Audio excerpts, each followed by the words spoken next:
This is Keith Price's Curtain Call. This is what we starting with. This is how we're going to do this. 100%. Get ready. I know. It's about family, right? We're already there. Here we are back at the upfronts for the out-of-town tryout, I guess we should say, yes. Sure, The yeah. out-of-town tryout of Immediate Family. And I'm standing here now with Miss Britney Coleman, who I wanted to call Barbara Maitland for 2 seconds, but I'm sorry. I'm back. I'm back. All good. And Andy Mientus. Hello. Who I didn't realize this until I had put names and stuff together. But you and Nikki M. James, because I love me some Nikki M. James. Who doesn't? When you know Nikki, you love Nikki. Yeah. And so it's like, oh, they know each other. This is good. That means he's a decent person. We can talk. I try. She was Barbara Maitland. I love that. I was like, we used to work at, we still do, at the Marquee for the original Beetlejuice. And it was like, well, I would have loved to have seen a black Barbara Maitland, but okay, whatever.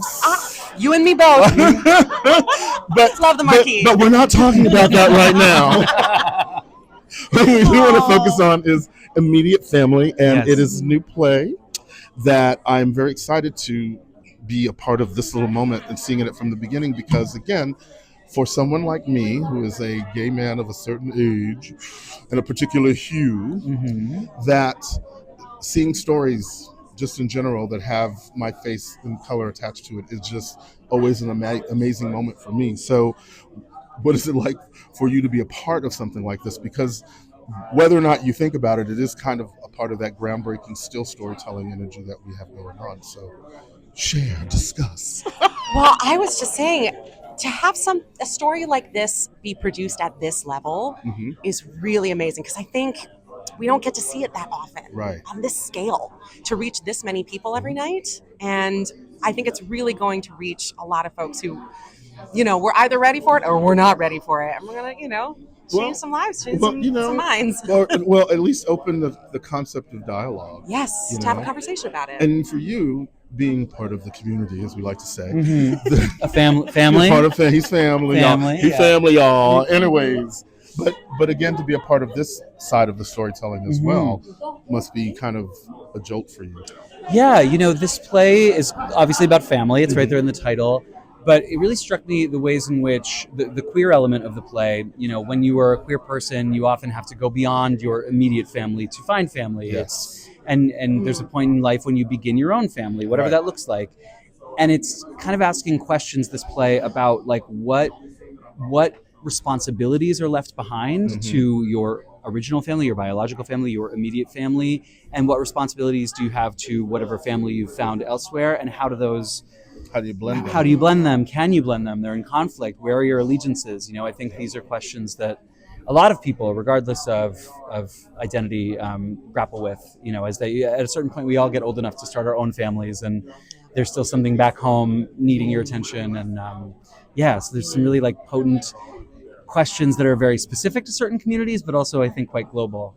Well, I mean, again, it's still everybody's story, because once again, when you're talking about family, regardless of the I guess the participants upon how you look at it, the dynamic and the energy is always going to still be the same, because you're going to still have a sibling that, regardless of whether or not they're gay or straight, can still get on your effing nerves. You know what I'm saying? Or still the sister that still keeps marrying the wrong men every time. There's always going to be that energy, regardless of how that is. So again, I'm trying to find a way to, because I was telling folks before, I'm meeting you all for the first time. So I wanted what would I ask these people when I first meet them?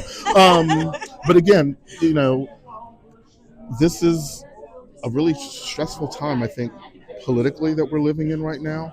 So telling this kind of story, it feels like a political kick, don't you think? At least a kick back. It's definitely, as Brittany said, it's very brave, I think, of Blumenthal to be producing this on this scale. I think it's really admirable.